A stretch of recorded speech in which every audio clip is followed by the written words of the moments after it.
জানা নেই স্পেল বা মাস্টার মার্লিন? স্যার কিছুটা জানা আছে, অ্যাটনমেন্ট আছে, কিন্তু স্যার প্রয়োগ জানি না স্যার। হ্যাঁ, এবারে দেখুন বলি। মাস্টার মার্লিনের যে হিস্ট্রিটা আপনার স্টার্টিং হয়, বা মাস্টার মার্লিন বলে আমরা কোনো একটা ব্যক্তির ছবি দেখি, যে ব্যক্তিটাকে বলা হয় আপনার ম্যাজিশিয়ান বলা হয়, okay father of the magic বলা হয়, মেনলি ওকে বলা হয় কিন্তু আপনার উইজার্ড, উনি জাদুকর। এবার এই যে মাস্টার মার্লিন, এনার একটা হিস্ট্রি জানা যায় যে ইনি নাকি ছোটবেলা থেকে এর মধ্যে একটা ম্যাজিক্যাল ম্যাজিশিয়ান পাওয়ার ছিল, যে পাওয়ার দিয়ে ও কিন্তু অনেক কিছু ঘটনা আপনার ঘটাতে পারত। মানে বলতে পারেন যে যে কোনো উইশ ও ম্যানিফেস্ট করত। এরপরে মাস্টার মার্লিন নিয়ে আরো বিভিন্ন ভাবে বিভিন্ন আপনার প্রবাদ বা গল্প এখানে প্রচলন আছে। কিন্তু মাস্টার মার্লিন অ্যাকচুয়ালি যেটা, মাস্টার মার্লিনকে আমরা জানি মিস্ট্রি অফ ম্যাজিশিয়ান বলতে পারেন, আর ফাদার অফ দ্য ম্যাজিক, যে ম্যাজিক ঘটাতে পারে।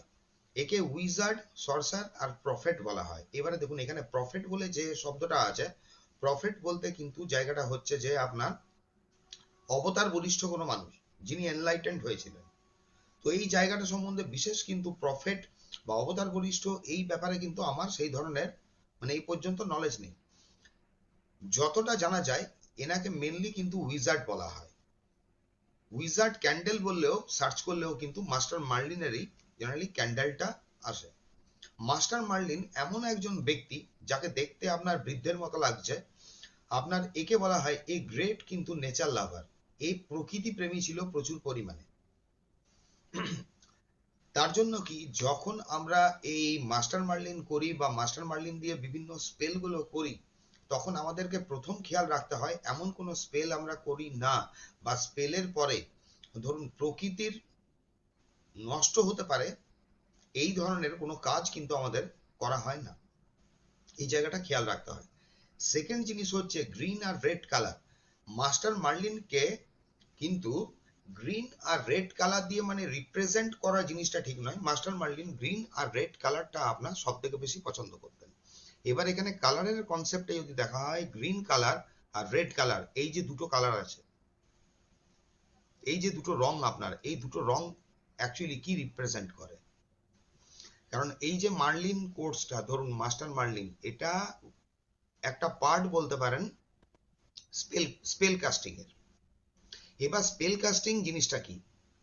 স্পেল কাস্টিং হচ্ছে ক্যান্ডেল দিয়ে আমরা, ধরুন একটা ক্যান্ডেল, ক্যান্ডেলের মধ্যে এনক্রেভিং করা হয়, মানে ওখানে নাম টাম লেখা হয়, ঠিক আছে, তার মধ্যে কিছু পার্টিকুলার নির্দিষ্ট অয়েল যায়, কিছু হার্বস যায়, আর থাকে আমাদের কি পিটিশন পেপার। পিটিশন পেপার মানে কি, আমি যেটা চাইছি, যে মনের ভাষাটা, যেটা অক্ষরে লিখছি কোনো একটা কাগজে, পার্টিকুলার কোনো একটা টেকনিকে, পিটিশন পেপার, এইটা দ্বারা আমরা স্পেল করি, ওটাকে স্পেল বলা হয়, মানে ক্যান্ডেল স্পেল বলা হচ্ছে। গ্রিন কালার এখানে মার্লিনের মতো দেখতে ধরুন ক্যান্ডেল পাওয়া যায়, যেটা উইজার্ড ক্যান্ডেল বলে। একটা গ্রিন ক্যান্ডেল হয়, একটা রেড ক্যান্ডেল। গ্রিন ক্যান্ডেল আমরা জেনারেলি ইউজ করে থাকি আপনার গ্রোথ আর মানিটারি ব্যাপারে। রেড ক্যান্ডেল হচ্ছে আপনার যে কোনো ধরনের, ধরুন পাওয়ার গেন করা, বা কারো রিকনসাইলেশন করা, হ্যাঁ, লাভ অ্যাফেয়ার্সের এই জায়গাটা আমরা কভার করি রেড কালার দিয়ে। স্পেল সম্বন্ধেও কিছুটা ডিটেলস এখানে আমি বলবো, মানে আস্তে আস্তে এটা করার পরে। কারণ স্পেল সম্বন্ধে যদি মানে একটু যদি কিছু আইডিয়া না থাকে, তাহলে হয় কি end of the course master মার্লিন করার পরে আপনি কিন্তু উইশ ম্যানিফেস্ট করতে পারবেন না। মাস্টার মার্লিনের ফেভারেট অ্যানিমেল কি? এখানে একে বলা হচ্ছে, দেখুন এর নেচার লাভার, আরেকটা বলা হচ্ছে এর দুটো অ্যানিমেল এ কিন্তু খুব পছন্দ করে। একটা হচ্ছে ড্রাগন, আর দ্বিতীয় হচ্ছে ইউনিকর্ন। ইউনিকর্ন এক শৃঙ্গ বিশিষ্ট আপনার ঘোড়া একটা, যেটা লাক ফ্যাক্টর করতে পারে, মানে লাকটাকে আমাদের ফ্যাক্টরে আনতে পারে, ধরুন লাক এনহ্যান্স করার জন্য। এইখানে জেনে রাখবেন মাস্টার মার্লিন করে অনেক সময় যে লাকি চার্ম দেওয়া হয়, অনেক সময় আপনার দেওয়া যেতে পারে লাকি চার্ম। লাকি চার্মে কিন্তু ইউনিকর্ন ইউজ হবে, ড্রাগন ইউজ হয় না। চট করে চট করে ইউজ হয় না, ওটা আর একটু ওপরের পার্টি যায়। ইউনিকর্ন ছোট লাকি চার্ম পাওয়া যায়, যেরকম ধরুন এরম হয় দেখতে জিনিসটা।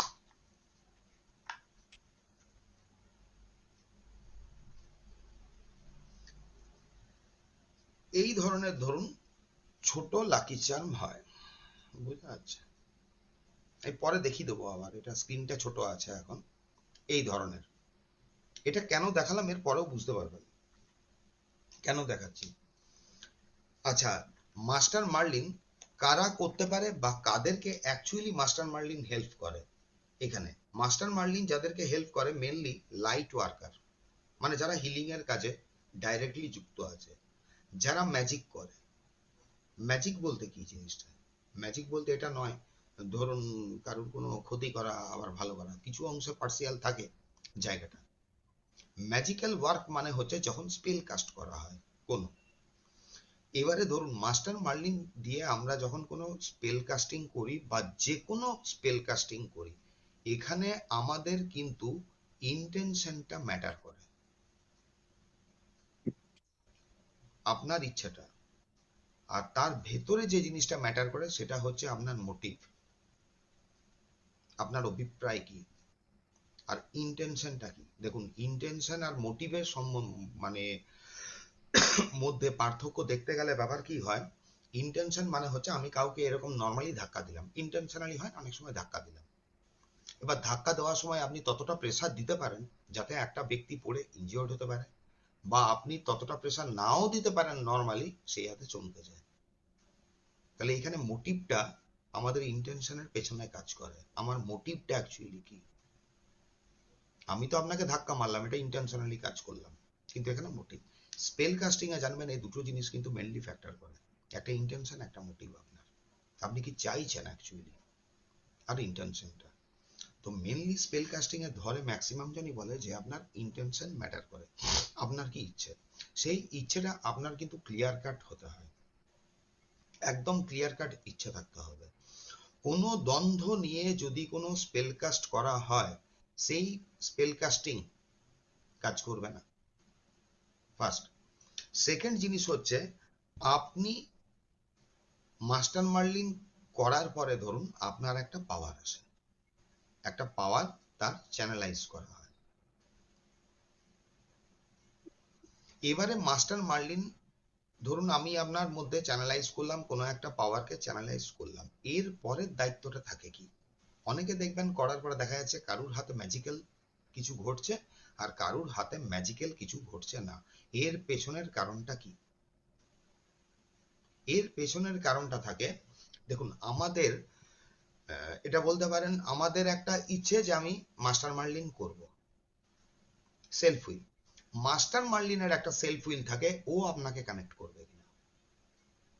মানে আমার সেলফ উইল আমি মাস্টার মার্লিন করছি কোর্স ধরুন, বা মাস্টার মার্লিন দিয়ে স্পেল করছি, মাস্টার মার্লিনেরও সেরকম কিন্তু একটা বলতে পারেন আপনার সেলফ উইল থাকে, ও আপনাকে কানেক্ট করতে চাইছে কিনা।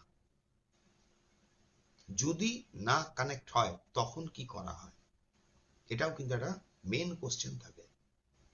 অনেকে হয়তো আপনার মাস্টার মার্লিন যদি করেও থাকেন কেউ, দেখবেন যে এই মাস্টার মার্লিনের আপনি স্পেল করার পর ঠিক টাইমলি ম্যানিফেস্ট হলো না, হয়তো আপনি বলবেন যে ওইখানে আমার পুরো ডাউট ছিল না, কিন্তু কেন ঘটনাটা ঘটে?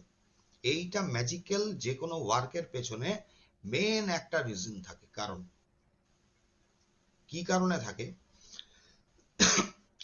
কোনো ব্যক্তিকে ধরুন এখানে সাপোজ আমি অনন্যার দিকে বললাম যে অনন্যাদি আমার আপনি কালকে একটু হিলিং করে দেবেন, অনন্যাদি এখানে বললো যে ঠিক আছে করে দেবো। অনন্যাদি কেন আমার হিলিং করবে এবার বলুন? এখানে অনন্যাদির সঙ্গে আমার একটা তাহলে কোনো ধরুন একটা বন্ধুত্বপূর্ণ কোনো সম্পর্ক আছে বা আন্ডারস্ট্যান্ডিং আছে। আমি অনন্যাদিকে পছন্দ করি, অনন্যাদি আমাকে পছন্দ করে, আমি ওনাকে শ্রদ্ধা করি, উনি আমাকে শ্রদ্ধা করেন, তাহলে এই জায়গাটা হয়ে যেতে পারে। সেকেন্ড জিনিস হচ্ছে আরেকটা কেন অনন্যাদি করতে পারে, কেন করবে বলুন এবার। সেকেন্ড, যখন আমরা কোনো এক্সচেঞ্জ করে নিই কোনো জিনিস, এইবারে ধরুন মার্লিন করার পরে আমাদের মেন কাজটা থাকে অন্তত পক্ষে 7টা মার্লিনের স্পেল করতে হয়, 7 ডেজ রিচুয়াল থাকে। 7 ডেজ আপনি রিচুয়াল করে ওই এনার্জিটাকে আপনাকে কানেক্ট করতে হয়। মাস্টার মার্লিন বলুন আপনি, মানে যে কোনো এখানে এঞ্জেল বলুন বা কোনো স্পিরিট বলুন, কোনো উইজার্ড বলুন, প্রত্যেকেই কিন্তু এনার্জি ফর্মে থাকে। এদেরকে আমরা যেটা কানেক্ট করি সেটা আপনার কানেক্ট করি ইউনিভার্সাল এনার্জি দিয়ে। ওরা টোটাল এই ইউনিভার্সে কোথাও না কোথাও আপনার এক্সিস্ট করছে। ইউনিভার্সাল এনার্জিটা গোটা বিশ্বে আপনার এক্সিস্ট করছে। ইউনিভার্সাল এনার্জি দিয়ে প্রথমে আমরা এদেরকে কানেক্ট করি।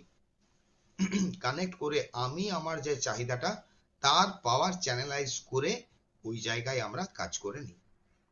এবার ও আমাকে কেন ওর পাওয়ারটা দেবে বলুন, কি মনে হয়? ও তখনই আমাকে পাওয়ারটা দেবে যখন ওর ওইখানে কিছু শর্ত আমি পূরণ করে দেবো। এইটা মাথায় রাখবেন সবসময়। যে কোনো স্পিরিট হলো, দেখুন স্পিরিট আমরা কিন্তু সবাই, অনেক সময় ভাবা হয় স্পিরিট মানে ভূত, মানুষ মরলেও ভূত, যদি ওই স্পিরিটের কথা বলা হয়। স্পিরিট মানবরূপী একটা দেহ আমরা ধারণ করে এখানে এক্সপিরিয়েন্স করছি। শরীরটা যতদিন আছে, শরীরটাকে আমি বলছি, শরীরটা শেষ হয়ে যাওয়ার পর আমিও একটা স্পিরিট, ওখানে কোনো পার্থক্য থাকছে না, পাওয়ারের পার্থক্য থাকছে, তাই না? তাহলে ওইটা নিয়ে কোনো মাথা ব্যথা করার দরকার নেই বা ভয়ের কোনো ব্যাপার থাকে না আমাদের। মাস্টার মার্লিন কি হার্মফুল হয়? কোনোদিনও হার্মফুল হয় না। আরেকটা মেইন যেটা আপনার মাস্টার মার্লিনের সঙ্গে কানেকশন করতে গেলে বা যে কোনো স্পিরিটের সঙ্গে কানেকশন করতে গেলে আমাদের যেটা মেন দরকার থাকে, তার পছন্দ এবং অপছন্দের জিনিস আমাদেরকে ওই 7 দিন মেনটেন করতে হয়। এরম এরম কিন্তু ধরুন তার ম্যাজিক্যাল পাওয়ারটা আমার হাতে আসে না। তার পছন্দ যে জিনিসটা, সে হচ্ছে আপনার নেচার লাভার। আপনার যদি নেচার লাভার, দেখুন অনেক ব্যক্তি নেচার লাভার হয়, অনেক ব্যক্তি কিন্তু নেচার নষ্ট করে বেড়ায়, দেখবেন যত্রতত্র প্রকৃতি নষ্ট করে। আপনাকে প্রথম ওই জায়গাটা কি হয়ে যেতে হবে, কনসাস হয়ে যেতে হবে। উইজার্ড যখন কোনো একটা দুটো অ্যানিমেলকে পছন্দ করছে, এবার আপনি ইউনিকর্নও পাবেন না আর আপনি ড্রাগনও পাবেন না। ড্রাগন অ্যাকচুয়ালি একটা পাওয়ার, ইউনিকর্নও একটা পাওয়ার। তাহলে আপনাকে এইখানে কিন্তু করতে হয় কি, আপনাকে কিছু অ্যানিমেল অ্যানিমেল লাভার বিরাট হয়ে ওঠার দরকার নেই, কিন্তু আপনার হাত দিয়ে এমন কোনো কাজ ওই 7 দিনে না হয়ে যায় যাতে অ্যানিমেলদের ক্ষতি হতে পারে। এই জায়গাটা খেয়াল রাখতে হবে। এটা নয় যে মাস্টার মার্লিনের সঙ্গে কানেকশন করার জন্য আপনাকে আমি বলছি যে প্রত্যেকদিন আপনি কুকুর বেড়াল পাখিদেরকে খাবার খাইয়ে বেড়ান, কিন্তু এতটুকু করা যাবে না যাতে ওদের কোনো ক্ষতি হতে পারে। তাহলে হয় কি, এই যে ধরুন একটা এনার্জি রয়েছে মাস্টার মার্লিনে, ওই এনার্জির সঙ্গে আমার কানেকশনটা হয় না। মাস্টার মার্লিন মানে এরকম নয় যে আমি মাস্টার মার্লিনকে ডাকলাম, তার সিজিলটা নিয়ে বসলাম, অটোমেটিক্যালি ও কানেক্ট হয়ে গেল, না, সেভাবে উনি কানেক্ট করেন না। প্রথম শেখার পর ধরুন মাস্টার মার্লিনের আমাদের 7 দিন স্পেল করতে হবে। কিভাবে স্পেল কাস্টিং করতে হবে, ওইখানে আপনাকে কি করতে হবে না করতে হবে প্রত্যেকটা জিনিস আমি বলে দেবো। কি কি লাগে না লাগে, একান্তই যে জিনিসটা প্রয়োজন বা হাতের কাছে যেটা থাকবে সেটা দিয়ে আমরা করব, ঠিক আছে? আচ্ছা, প্রিন্সিপাল অফ মাস্টার মার্লিনে এখানে বলছে, লেখাটাই বোঝা যাচ্ছে না, দাঁড়ান। বলছে the world is what you think, মানে পৃথিবীটা আপনার কাছে সেই রকমই যেভাবে আপনি দেখতে চাইছেন। বিভিন্ন মানুষের মধ্যে কিন্তু বিভিন্ন ধরনের দেখবেন এনার্জি থাকে, কারোর মধ্যে আর্গুমেন্টাল এনার্জি হয়, কারোর মধ্যে এনার্জিটা খুব শান্ত ধরনের থাকে, কারোর মধ্যে এনার্জিটা কিন্তু খুব প্লিজড থাকে, কারোর মধ্যে এনার্জিটা ব্লেসড থাকে। তার পেছনে যে কাজ করে, তার পেছনে কাজ করে আমাদের ইমোশন। আমার ইমোশন লেভেল যেরকম হয় সেই ধরনের আমার কিন্তু এনার্জি হয়। ইমোশন লেভেল আমাদের কিন্তু শিফট করে, যখনই ইমোশন লেভেল আমাদের শিফট করে তখনই কিন্তু এনার্জি লেভেল শিফট করে। দেন এন্ড দেয়ার আপনার প্রকৃতি বা সমাজ, মানে জগৎটাও কিন্তু এখানে দেখবেন বারে বারে কিন্তু শিফটিং হয় বা চেঞ্জ হয়। মানে ওইটা সেই ল অফ অ্যাট্রাকশনের মতো ব্যাপারটা বলতে চাইছে।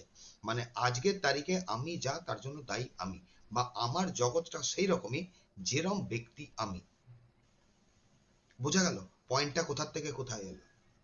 হয়তো আপনি অ্যানিম্যাল লাভার নন, আপনাকে অ্যানিম্যাল লাভার হতে বলছে না, কিন্তু আপনার হাত দিয়ে অ্যানিম্যাল যাতে ক্ষতি না হয়, হয়তো আমি এ পর্যন্ত ক্ষতি করে এসেছি, হতে পারে আমি এরকম মেরে এসেছি, হতে পারে, ওইখানে আমাকে চেঞ্জ করতে হবে।